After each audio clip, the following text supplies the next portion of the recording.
But what about marital rape? If a wife do not consent to having sex with her husband, is that considered rape?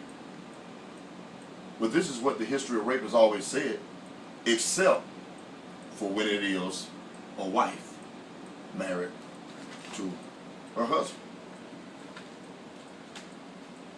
It's always been considered in the past it's okay for a wife to have sexual intercourse with her husband without her consent. That's not considered rape.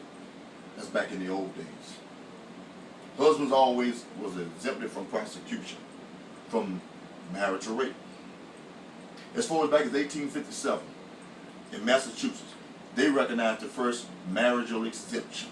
That means a case came forward of rape between a man and a wife, and they exempted the man because he was married to the woman. But in 1976, Nebraska became the first state to eliminate the marital exemption, saying, no way, rape is rape, no matter if it's someone that they know or someone they don't know. And even as far as 1993, North Carolina was the last state to eliminate the marital exemption. Criminalizing rape. Our country began to criminalize this rape because there's been so many issues and problems with that marital rape. And there was 3 approaches that came from our country. One approach was a neutral approach. The second approach was a proactive approach. And the third approach was the separation approach.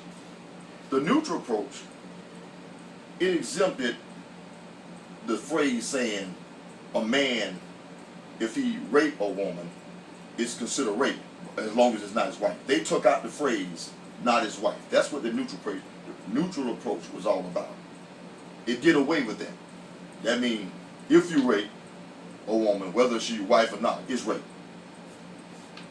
The proactive approach, what it did was eliminate marriage being a defense. You can't fall back on, okay, I'm married, so I can't be considered I raped my wife because I'm married to her. They took away from that. And the separation approach, it was like 2 laws. It separated a phrase saying, okay, we still will honor the marital rape or the exemption, but if a man rape his wife, he would get a lesser charge. Far yet different from stranger rape. If someone out there rape a woman he doesn't know, he get the maximum penalty. But this was allowing them to be able to say that you get a lesser charge. There's also been distinctions about the marital rape, the marital exemptions, such as in California. California had a law where they said a man raping his wife could receive parole, get a life sentence, or probation. Whereas a man raping someone he didn't know, or a stranger, he get the maximum sentence. He get prison time. Those are distinctions that need to be done away with. West Virginia, they came up with punishment for 10 to 35 years for someone who raped someone they don't know. But if you're married to her, you can only get 2 to 10 years. That's not right. Because rape is rape, and no means no. In all rapes, whether marital rape or non-marital rape, there's physical damage. A woman can be injured from the assault, vaginal, anal areas. She can receive scrapes, cuts, bruises from physical force, soreness, torn muscles, fatigue, vomiting, and even injuries that may be caused by weapons. So there is no difference there. Emotional damages. I mean, between marital rape and non-marital rape, the victim received the same emotional damages. She go into shock, anxiety, intense fear, depression, and sometimes even ideas of thinking about taking their own life. Because they feel like they've been violated. No one will believe it, that they was raped. Even post-traumatic stress disorder, extreme loss of trust. There are special issues that a woman has to deal with when she is raped by marital rape. Marital rape on a different level than non-marital rape. She has to face social stigma from the public. If a woman go out, confess she was raped, how would they look at her? Saying you was raped by your husband. You look at her funny for that. The impact that it might fall on the children, have to go through with from her being raped by her own husband. The effects on the family, whether it is the victim or the perpetrator. The possibility of longer recovery. The reason why of that, because the fact that she knew the victim. She trusted the perpetrator. She knew the perpetrator, which was her husband. It took her a longer time to get over that than someone in a non-marital rape. Children witnessing the assault have trauma to them in a household. And a lot of times a woman will struggle to recognize the rape because it was her husband. She can't believe that someone she loved and trusted had just raped her. There, in this country, there's a lot of rape that is not being reported. Up to 80% of all rape. And 77% of that is marital rape. Because the rape is always going to be in question. A lot of time, the woman, which is the victim, feel like she will be torn apart in court, or she would be the one. It's her fault, and that's why they are feared to go that way and confess about what had happened to them. Consequences of not reporting. But if she don't report, there will be no conviction. The perpetrator, which is her husband, he will continue to keep on raping her over and over again. And also, by not reporting the rape, the victim will not know the different programs out there that she can get help from. There are different medical treatments that she can have. Types of marital rape. The 3 types of marital rape that are humiliating and terrorizing. They are battery, force, and excessive sadistic. Battery rape is rape where there's physical force. She get beats up, and then she get raped. A lot of husbands do that. And a lot of time, a husband will try to make up after he beat his wife by forcing her to have rape with him. The next type is physical, is force only. This is not physical. A lot of time, men will try to use mind games on their spouses to make them feel like they owe them sex, even when the woman refuses sex. You owe this to me. You're married to me. You signed a contract to be my wife. You owe me sex at all times. And then the last one is obsessive, sadistic. That's pretty much this perverse sexual acts. Whereas a man beats, tortures his wife to have sex.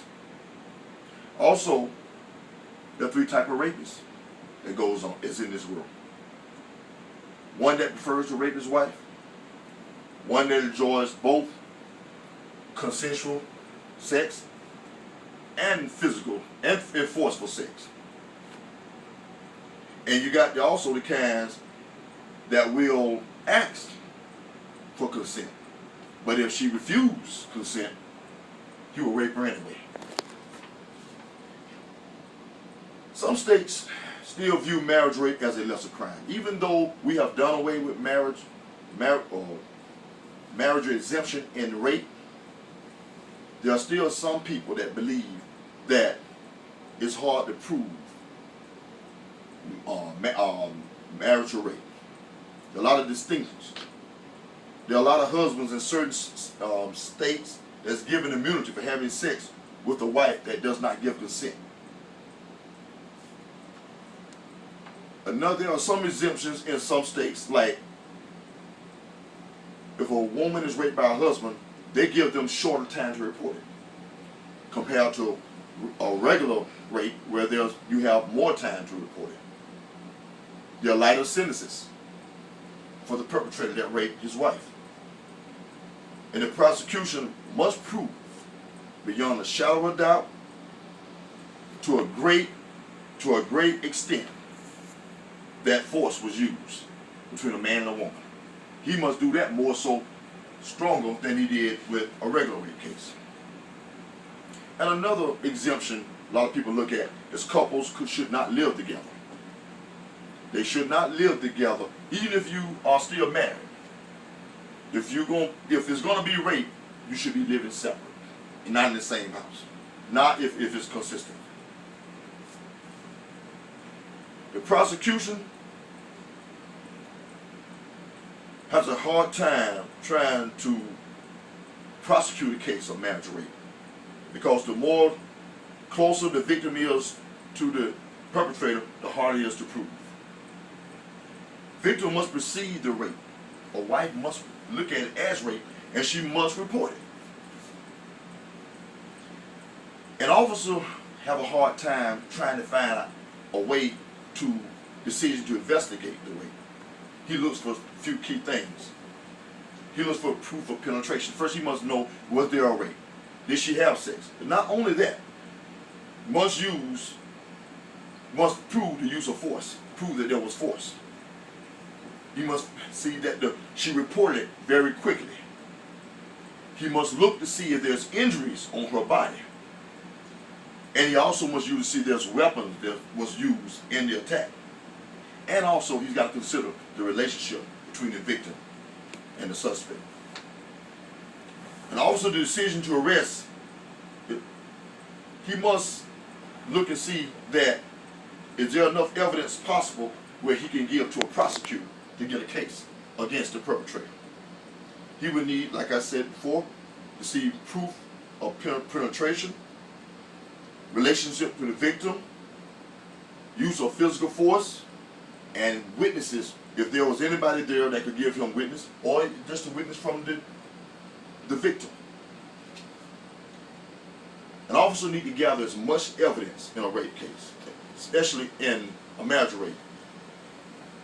He must be able to get a testimony, get enough witnesses, must look for physical objects that was possibly used, documents, records, photographs, and also look and see if there's any drugs around. Because a lot of time men use drugs to sedate their women to have sex. Evidence must be relevant and reliable and competent. And the victim herself is the crime scene. Her body is the crime scene. Medical personnel must have all the facts before they even start examining a woman. They need all the records and everything to be straight and accurate, because these are things that can be used in a court if it goes to trial. And today people look at rape by strangers is more serious than rape committed by husbands. That's just the way they look at it. People continue to support the marriage exceptions. They believe that there should be some type of exceptions in the situation of marital rape. It's too hard to prove that a woman did not give consent to her husband. How can we prove that? A man should, many people feel like a man should feel free to have sex with his wife over and over again because she's married to him legally. Rape, marital rape can occur in all types of marriages without regard to age or social class. They have nothing to do with poor, medium class, or the rich, or black or white. But 2/3 of most marital cases are under the age of 25. And you don't have to be an abuser, a beater, or wife beater to be the main ones that commit marital rape. It's not limited to just those. It could be your average Joe that lives next door to you that could be doing that. What I want to get people to understand is that we got to get the police officers, the prosecutors, and the judges to be educated on marital rape. Marital rape is rape just like any other rape. And in some cases even worse, because the victim knew